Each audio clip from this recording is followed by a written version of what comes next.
ફુલછાપમાં એક પ્રસંગ આવ્યો હતો, વાત આવી હતી.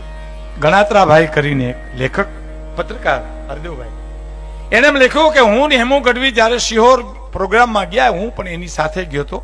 એટલે હેમુ ગઢવી હાલડાથી માંડી અને લોકગીતથી માંડી અને ઘણા ગીતો ગાયા હેમભાઈ. અને હવાર પડ્યું તારે હેમભાઈ એટલું કીધું કે ગણાત્રાભાઈ આ બાજુ આવ્યા છીએ તો આપણે થોડુંક વિસલ નો આવે વોલ્યુમ આવે એવું કરો. આપણે આ બાજુ આવ્યા છીએ તો બેન ને મળતા જાય. ગણાત્રાભાઈ ને ખબર હતી કે હેમુ ગઢવીના બેન કોઈ આ ગામમાં હારે નથી, આજુબાજુમાં નથી, પણ કદાચ કોક ફૂઈની દીકરી, મામાની દીકરી, કાકાની દીકરી હોય તો ભલે એમ ભાઈ. અને ત્યાંથી સાહેબ હવાર પ્રોગ્રામ આપી અને હવાર બસમાં બેઠા અને ઢસા આવ્યા ત્યારે ગણાત્રાભાઈ કીધું આવી ગયું બેન નું ગામ હેમુભાઈ? તો કે ના, આજે અહીંથી એક બીજી બસ લેવી પડશે. ત્યાંથી એક ગામડાની બીજી બસ પકડી અને પંખેના માળા જેવું ગામડું આવ્યું.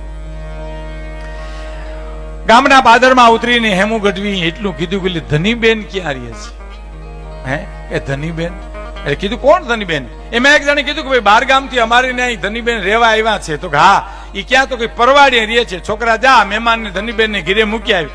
આગળ ઈ છોકરો ગણાત્રાભાઈ કે એની વાહે હું હેમુ ગઢવી પરવાડે એક જૂનું મકાન આવ્યું છે, સાજેલું ઝૂંપડું, ગાયરવાળી ઓહરી, છોકરા રમે, માં કઈક હંજવારી વારે. છોકરાએ હડી કાઢી, માં મહેમાન આવ્યા. એટલે બાઈ બારી નીકળી, આમ ખાટલો પાથરો, બોદડું નાખ્યું, મહા મુસીબતે 2-3 પૈસા લઈને દૂધ લાવીને ચા પીધી. અને હાલતી વેલાએ સાંભળજો સાહેબ, હાલતી વેલાએ હેમુ ગઢવી એટલું કીધું, બેન અટાણે તો એટલા પૈસા મળ્યા પ્રોગ્રામના, અટાણે તને એટલા રૂપિયા આપું છું, પછી બીજા વધારે મળશે ને તારે હું તને મોકલાવી દઈશ.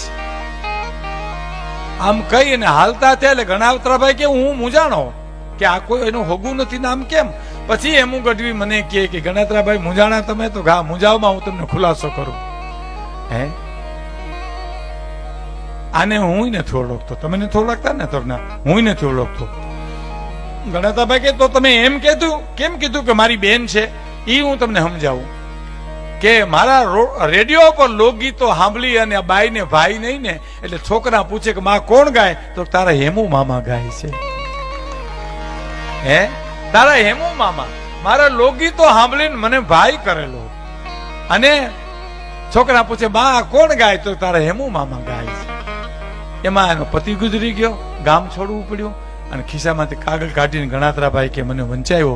ત્રાંગા બાંગા અક્ષરમાં છોકરે કાગળ લખ્યો કે હેમુ મામાને માલુમ થાય કે મારા પિતાશ્રી ગુજરી ગયા છે, મારી માં મજૂરી કરે, અમારા ઘરમાં કાંઈ છે નહીં, દવા લેવાના પૈસા, કંઈક થોડી ઘણી મદદ મોકલજો ને.